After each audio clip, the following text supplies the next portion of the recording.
Olá, alunos! Bem-vindo a mais um vídeo.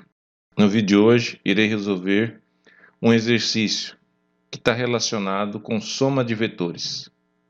Então, um peso de 100 newtons está pendurado entre dois fios, como mostrado na figura. Então, que nem a gente está vendo aqui nessa figura aqui à esquerda. Determine as tensões, forças T1 e T2 em ambos os fios e suas normas. Então, o que está acontecendo aqui? A hora que ele fala um peso de 100 newtons, na realidade ele está falando uma força-peso. Uma força-peso, então vou fazer aqui FP de 100 newtons. Na realidade, essa força-peso aqui seria a força gravitacional. Na realidade, esse objeto que está aqui de azul, ele tem massa de 10 quilos. Aí eu faço vezes 10, que é a gravidade, e aí eu tenho então uma força gravitacional de 100 newtons. Então ele está exercendo uma força gravitacional de 100 newtons, esse objeto pendurado aqui. Se eu for querer escrever, representar essa força gravitacional usando a ideia vetorial, então a força peso, a primeira coordenada, se eu for analisar aqui, seria o x. Então, como ela está na vertical, a coordenada do x é 0. E como ela está apontada para baixo, então a coordenada do y é menos 100. Então, vetorialmente, eu poderia representar essa força-peso do jeito que eu estou fazendo aqui, à direita aqui. E aí, então, se a gente for analisar aqui o desenho, eu tenho esse objeto que tem massa de 10 quilos, ele está sendo pendurado por dois cabos, por dois fios, que nem ele fala aqui. E o ângulo entre o primeiro cabo aqui, o primeiro fio, esse ângulo que a gente está observando aqui é de 50 graus. E esse outro ângulo aqui é de 32 graus. Se os dois ângulos fossem iguais, eu poderia falar então que, em questão de magnitude, T1 era igual a 50 newtons e T2 igual a 50 newtons. Por quê? Como esse objeto está parado aqui, e ele não está caindo em queda livre, está sendo segurado por esses dois fios, então a força contrária, porque se ele está exercendo uma força de 100 newtons em direção à Terra, a força contrária que ele exerce em T1 e T2, a soma dessas duas forças também vai dar 100 newtons, porque ele está em equilíbrio. E aí, obviamente, se a força contrária dá 100 newtons, então a magnitude de T1 mais T2 seria de 100 newtons, e aí eu dividindo ao meio daria 50 newtons para cada um, se os dois ângulos aqui fossem iguais. Como os dois ângulos não são iguais, então a magnitude de T1 é diferente da magnitude de T2. Quando eu analiso, que nem eu estou fazendo aqui, ó, T1 mais T2 é igual a menos a força-peso, que é igual a 100 vezes J. Aqui eu já estou pensando vetorialmente, né? Se eu fosse escrever essa força que eu escrevi aqui, ó, né? Essa força, se eu fosse utilizar ela, escrever ela dessa forma, que eu também posso escrever vetorialmente desse jeito aqui, ela iria ser escrita desse jeito, a força gravitacional que o objeto está exercendo, né? Agora, as forças produzidas nos fios, então T1 mais T2 é igual a 100J, porque ela tem sentido contrário, né? Se o objeto está exercendo uma força apontado para a Terra, as forças no cabo T1 mais T2, a soma dessas duas forças, né, ela tem sentido contrário. Então é por isso que ela soma 100 vezes J, né? Então, digamos, T1 mais T2 é igual a 100 J. Por quê? Porque digamos, a força T1 mais T2 ela é apontada para cima. Então, por isso que está escrito aqui igual a 100 J. 100 vezes J, né? Porque aqui eu estou escrevendo as forças já utilizando a ideia vetorial, né? Então, a força tem uma magnitude e a magnitude, na realidade, quando eu estou pensando em magnitude, estou pensando na norma, no comprimento, no módulo dessa força. Aí isso é numericamente. Mas quando eu quero, digamos, uma equivalência utilizando, então, quando eu quero fazer uma equivalência dessa força, quando eu quero, na realidade, quando eu quero representar essa força, aí eu vou usar, né, a ideia vetorial. E aí, quando eu uso a ideia vetorial, eu tenho que analisar, além do comprimento, eu tenho que analisar o sentido e a direção. Por isso que a gente está usando aqui. Então, por isso que a gente fala assim, a força-peso de 100 newtons. Quando eu estou falando uma força-peso de 100 newtons, eu estou representando os 100 newtons, representa o quê? O comprimento dessa força. Mas se eu quero representar essa força vetorialmente, aí eu tenho que utilizar as outras duas condições de um vetor, que é analisar o sentido e a direção. Por isso que a gente escreve do jeito que eu estou analisando aqui, ó, a direita aqui. Do jeito que está aqui à direita, então eu estou pensando já numa força vetorial, então estou utilizando todos os conceitos de um vetor, que é o que? Eu tenho que analisar, tenho que representar essa força utilizando a ideia de vetor, então eu tenho que analisar, eu tenho que representar essa força. Essa força tem que ter um comprimento, tem que ter uma direção e tem que ter um sentido. Agora, quando eu pego e quero analisar só a magnitude da força, só o módulo da força, aí é uma representação numérica. Bom, então, T1 mais T2 pode ser escrito vetorialmente igual a 100 vezes J, porque aí eu estou pensando em T1 mais T2, estou representando a força T1 mais T2 na forma vetorial. E o exercício ele pede as duas coisas. Ele quer T1 mais T2, que eu escreva as coordenadas de T1 e T2. Então, ele quer as coordenadas vetoriais de T1 e T2 e quer também a magnitude de T1 e T2, ou seja, quer saber o comprimento de T1 e T2. Obviamente que toda vez que eu tenho o vetor escrito na forma vetorial, é fácil determinar, é fácil entre aspas, né? Porque se eu tenho um vetor, por exemplo, esse vetor aqui, de coordenada 2, 3, ele está escrito na forma vetorial. Então, eu consigo identificar, por exemplo, o sentido e a direção desse vetor. Mas e a magnitude? Se eu não calcular a norma dele, eu não sei a magnitude. Então, quando eu tenho um vetor, eu sempre tenho que analisar isso, né? Foi dada a magnitude? Se foi dada a magnitude, aí eu tenho que conseguir determinar, então, as coordenadas desse vetor para determinar o sentido e a direção. Que aí, na maioria das vezes, a gente vai usar, então, o conceito de seno e cosseno. Agora, se eu estou dando já o vetor com as suas coordenadas, então falta determinar o quê? Falta determinar a magnitude. Nesse exercício, ele quer as duas coisas, que eu determine a magnitude, que eu não sei, e também que eu determine as coordenadas do vetor, ou seja, o sentido e a direção. Eu escrevi, então, voltando aqui, T1 mais T2. Quando eu represento T1 mais T2 na forma vetorial, somando esses dois vetores, e a soma desses dois vetores é escrita igual a 100 vezes J. Aí, se eu fosse analisar aqui, se eu fosse quebrar T1, T2, por exemplo, o T2 eu vou chamar aqui de alfa e aqui de beta, só para exemplificar. Então, o T2 pode ser escrito como sendo alfa vezes I mais beta vezes J. Quem que é alfa e quem que é beta? Aí é onde que a gente vai usar o conceito do seno e do cosseno. Então, por exemplo, se eu fazer seno de 32 graus é igual ao cateto oposto, que é o valor de beta, dividido pela hipotenusa, que seria a norma de T2.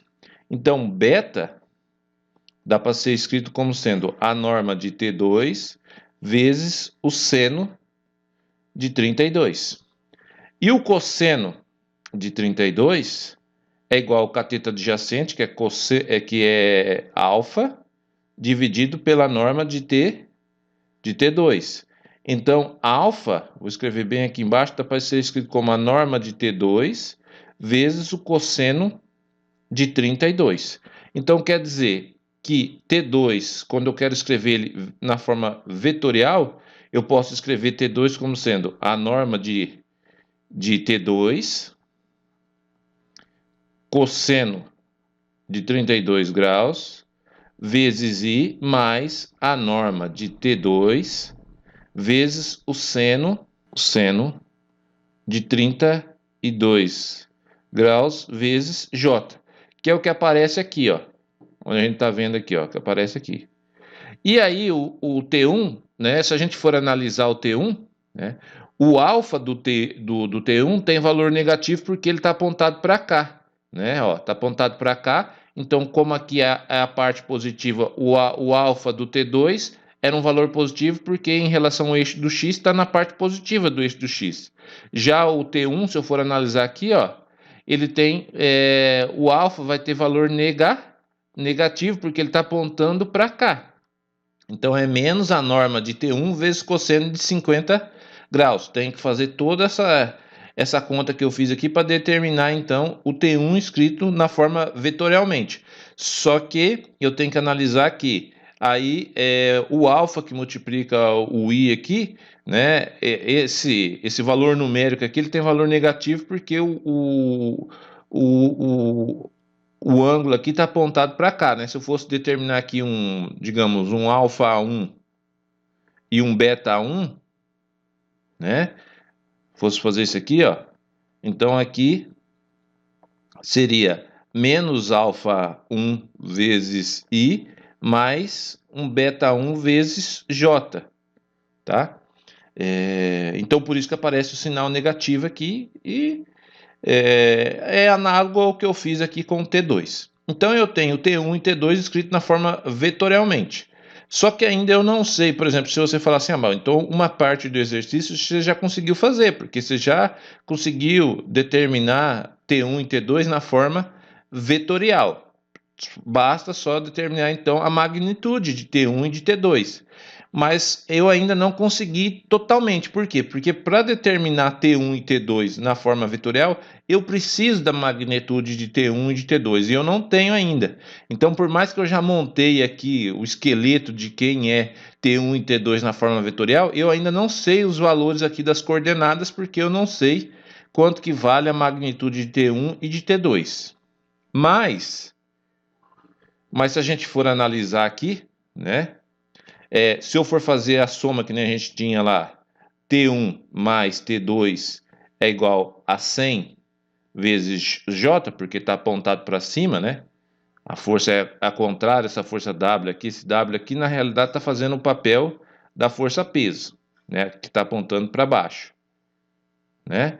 Então, T1 mais T2, que é a força para cima, é igual a 100 vezes J. Na realidade, então, se eu for pensar T1 mais T2 na forma vetorial, poderia ser mais redundante, escrever isso é igual a 0 vezes I mais 100 vezes J, porque ela está verticalmente. Então, ela não tem nada horizontal, 0, e verticalmente 100 vezes J.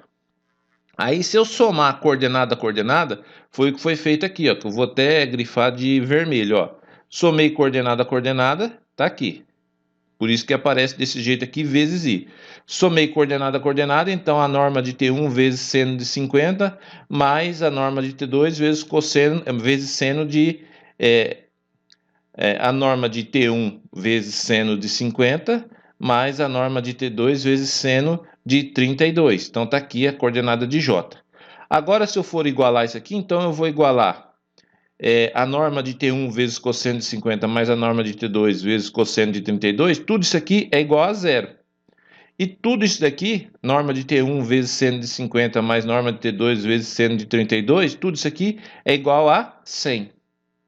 Aí agora aqui eu vou conseguir determinar então a magnitude, ou seja, a norma, o módulo de T1 e T2. Então, ó, quando eu tenho aqui eu já coloquei em evidência, né? Voltando aqui, ó, já escrevi isso aqui, tô reescrevendo novamente aqui, né? E agora aqui que eu vou fazer aqui, nessa linha de cima, eu posso fazer o quê? Eu posso fazer norma de T2 vezes cosseno de 32 é igual, ó, tem um sinal negativo, passa para o lado de cá, então vai ficar norma de T1 vezes cosseno de 50. Então, quer dizer, posso passar o cosseno de 32 dividindo, porque ele não é zero, então vai ter a norma de T2 é igual a norma de T1, cosseno de 50, dividido pelo cosseno de 32 graus. Agora, o que eu vou fazer? Eu vou vir aqui na segunda equação, e aonde está escrito a norma de T2, eu vou colocar o valor dela, que é isso aqui que a gente está fazendo aqui, ó. Tá? Aí agora observe que eu tenho a norma de T1 vezes seno de 50, mais norma de T1 cosseno de 50 dividido pelo cosseno de 32 vezes o seno de 32.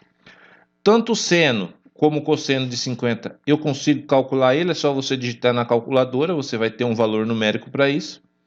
E o cosseno de 32 e o seno de 32 também é um valor numérico, né?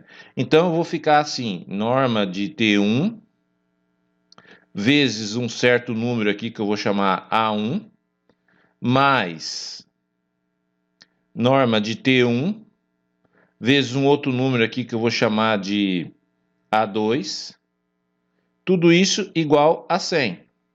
Então eu posso falar que a norma de T1 coloco em evidência, vezes esse valor de A1 mais A2, que eu não sei, que seria o seno de 50. Aí tem que digitar na calculadora, por exemplo. O meu A1 vai valer o quê? O seno de 50. E o meu A2 vai valer o cosseno de 50 vezes o seno de 32 dividido pelo cosseno de 32, que eu não sei quanto que é, então eu coloquei aqui A2. Então vai ficar isso aqui é igual a 100. Aí então a norma de T1 é igual a 100. Até posso apagar esse grau aqui, porque aí é um número, né? Estou pensando na forma numérica, é igual a 100 dividido por A1 mais A2. Esse número é exatamente esse valor que está aqui, ó. Aqui ele está colocando LB, porque esse livro foi feito uma tradução, estou copiando esse exemplo, do livro do Sturt. E o Sturt, esse livro foi escrito em inglês e aí traduzido para o Brasil. Isso aqui, ele usa esse LB para indicar libras. Mas aqui na nossa situação, então, esse LB seria o newtons. Então, a norma de T1 é igual a 85,64 newtons. Opa, mas eu sei quanto que vale a norma de T1, 85,64 newtons. Aí eu substituo aqui em cima, nessa expressão aqui, ó, nessa expressão, porque eu sei quanto que é o cosseno de 50, sei quanto que é o cosseno de 32, é só digitar na calculadora. Cuidado com a questão se a sua calculadora está em radianos ou grau, porque isso influencia no valor, né? Então você tem que saber analisar se se a tua calculadora está em grau ou se está em radiano, porque senão vai dar valores diferentes. Mas se a sua calculadora está em grau, basta você digitar cosseno de 32, né? Por exemplo, se a sua calculadora estiver em grau, quando você digitar cosseno de 60, tem que dar 0,5, tá? Se tiver em graus. Se tiver em radianos, então você vai ter que colocar aqui π sobre 3, também tem que dar 0,5. É uma forma de conferir se a sua calculadora está em graus ou radianos. Se você digitar cosseno de 60 na calculadora, der 0,5, é porque a sua calculadora está em graus. Se você digitar cosseno de π sobre 3 e der 0,5, é porque sua calculadora está em radiano. Bom, como eu sei esses valores do cosseno de 50 e o cosseno de 32, que é só usar a calculadora, vezes a norma de T1, então eu consigo determinar quanto que é a norma de T2. Opa, a norma de T2 é 64 newtons. Então, consegui resolver uma parte do exercício, que ele queria saber a magnitude de T1 e de T2. Agora, eu preciso determinar, então, os valores das coordenadas de T1 e de T2. Então, se eu voltar aqui e substituir aqui, agora aqui em cima, aqui, ó, eu já sei quanto que é a norma de T1, sei o cosseno quanto que vale o cosseno de 50. Fazendo essa conta aqui, eu vou chegar então em menos 55,05. Então a coordenada em relação à coordenada x de T1 é menos 55,05. A coordenada aí a coordenada de T1 em relação ao y vai dar, né? Aí a coordenada em relação ao y não é esse valor aqui, ó, norma de T2 vezes cosseno de 32, e sim esse valor aqui embaixo, aqui, ó, T1 vezes seno de 50, que vai dar 65,60 vezes J. E a mesma ideia eu utilizo aqui então, né, norma de T2 vezes cosseno de 32, eu determino aqui a primeira coordenada de T2 e determino que seria a coordenada em relação a x e determino a coordenada em relação a y. Se vocês quiserem voltar aqui atrás, a gente pode voltar aqui, aqui, ó, né, que aqui tá os valores certinho. Então, eu sabendo quanto que vale a norma de T1, eu vou fazer essa substituição aqui e aqui vou achar então os valores, as coordenadas de T1 e depois as coordenadas de T2. Então eu acho os valores, eu consigo escrever, representar T1 e T2 na forma vetorial. Então na forma vetorial, os valores das coordenadas estão escritos aqui embaixo, ó. Então eu consegui com isso determinar a magnitude primeiramente de T1 e T2. Observe que a magnitude não é a mesma. De T1 a magnitude deu 85,64, então quer dizer que o comprimento da força não é igual, né? Então o comprimento da força de T1 deu 84,64 e de T2 deu 64,91. E as coordenadas de T1 e T2, quando eu estou querendo saber as coordenadas do vetor, né, T1 e T2, né? Porque, que nem eu já falei, quando eu dou um vetor, quando eu dou as coordenadas de um vetor, eu estou indicando o sentido e a direção desse vetor. Aí, para calcular a magnitude, ou seja, a norma, eu preciso de fazer lá a raiz das coordenadas ao quadrado, tá? Esse exercício está no livro do James Stewart, Cálculo 2, capítulo 12. Quem quiser ir lá procurar em Cálculo 2, que tem uma revisão sobre vetor antes dele continuar os estudos, no capítulo 12 do livro do James Stewart. O capítulo 12 é uma revisão do conteúdo de vetor. E aí tem esse exercício resolvido lá no livro do Stewart. Quem quiser pode utilizar então aqui o livro do Paulo Boulos, que é um livro aqui brasileiro, que trata de geometria analítica, um tratamento vetorial, então trata toda essa parte de vetor. Mas eu tirei esse exemplo, e tem vários exemplos de aplicação lá no capítulo do Stewart, né, o capítulo 12 do volume 2 do livro do Stewart, tá? Obrigado pela atenção e até a próxima videoaula.